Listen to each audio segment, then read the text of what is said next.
মাহমুদুল্লাহ রিয়াদ শেষ পর্যন্ত মাহমুদুল্লাহ রিয়াদকে অবসর নিতেই হলো। আমি মনে করি যে বোর্ডের একটা চাপেই মাহমুদুল্লাহ রিয়াদ অবসর। মাহমুদুল্লাহ রিয়াদকে অনেক মানুষ, মাহমুদুল্লাহ রিয়াদের অনেক ফ্যান আছে, বাংলাদেশ সারা বিশ্বে অনেক ফ্যান আছে, তারা অনেক মিস করবে আমার মনে হয় মাহমুদুল্লাহ রিয়াদকে। মাহমুদুল্লাহ রিয়াদ কিছু কিছু সময় এমন ব্যাট করতেন, দেখতে অসাধারণ লাগতো। মনে করেন ৪৫ রানে ৫ উইকেট বাংলাদেশের পড়ে গেছে, তারপরে যে ব্যাটসম্যানটা আসবে ওই জায়গায় আমার মনে হয় মাহমুদুল্লাহ রিয়াদকে মিস করতেই হবে। প্রত্যেকটা ক্রিকেট ফ্যানকে মিস করতেই হবে আমি মনে হয়, কারণ মাহমুদুল্লাহ রিয়াদ ওই জায়গায় সবচাইতে সৌন্দর্য খেলোয়াড়, সৌন্দর্য ক্রিকেটার।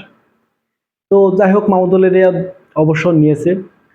আমি মনে করব যে মাহমুদুল্লাহ রিয়াদ অবসর নেওয়াটা ঠিক আছে, অবসর তো অবশ্যই নিতে হবে, কারণ তার বয়স ৩৮ বছর, সেই হিসেবে অবশ্যই তার অবসরটা নিতে হবে। কিন্তু আমার মনে হয় অবসরটা নিল, কিন্তু অনেকটা চাপেই নিল।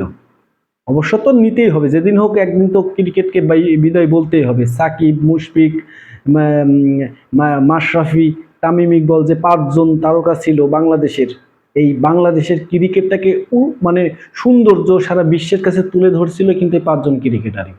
এই ৫ জন ক্রিকেটারই কিন্তু আস্তে আস্তে সব জায়গা থেকে অবসর নিচ্ছে। টেস্টের থেকে মাহমুদুল্লাহ রিয়াদ অবসর নেওয়ার পরে এবার টি-20 থেকে নিল। টি-20 মাহমুদুল্লাহ রিয়াদ ১৩৯টা ম্যাচ খেলেছে, সেখানে 50 করেছে 8টা। কিন্তু এমন একটা জায়গায় মাহমুদুল্লাহ রিয়াদ খেলা খেলে যে বাংলাদেশের এমন পরিস্থিতি হয়, মনে করেন ৪৫ রানে ৫ উইকেট পড়ে গেছে বাংলাদেশের, তখন কিন্তু এই কান্ডারি, এই মাহমুদুল্লাহ রিয়াদই কিন্তু ওই সময় কিন্তু হাল ধরতে হয়। এমন একটা জায়গায় উনি ব্যাট করেন, মানে মিডিল অর্ডার বোঝাতেই আমি মনে করি মাহমুদুল্লাহ রিয়াদকে বোঝানো হতো। তো মাহমুদুল্লাহ রিয়াদকে অবশ্যই মিস করবে কখন?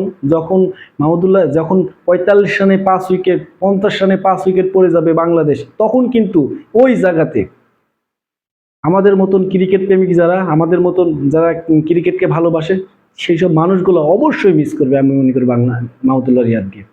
তাই মাহমুদুল্লাহ রিয়াদের অবশ্যই এখনো ওয়ানডে ম্যাচ খেলা খেলবে, শুভকামনা রইল মাহমুদুল্লাহ রিয়াদ।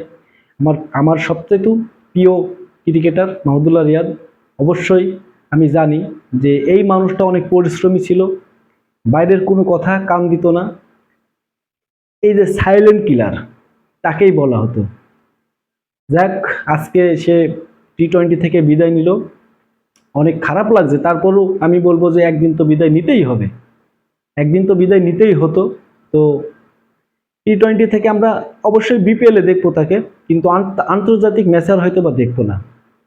অবশ্যই তার জন্য সবাই দোয়া করবেন, আমরাও দোয়া করি যেন ভালো থাকুক। ক্রিকেটের বাইরে যেহেতু চলে যাচ্ছে, অবশ্যই ভালো থাকুক। ক্রিকেটের বাইরে যাচ্ছে না, শুধুমাত্র টি-20 থেকে অবসর, এখনো ওয়ানডে ম্যাচ খেলা খেলবে, আমরা সেখানে তাকে দেখতে পারবো।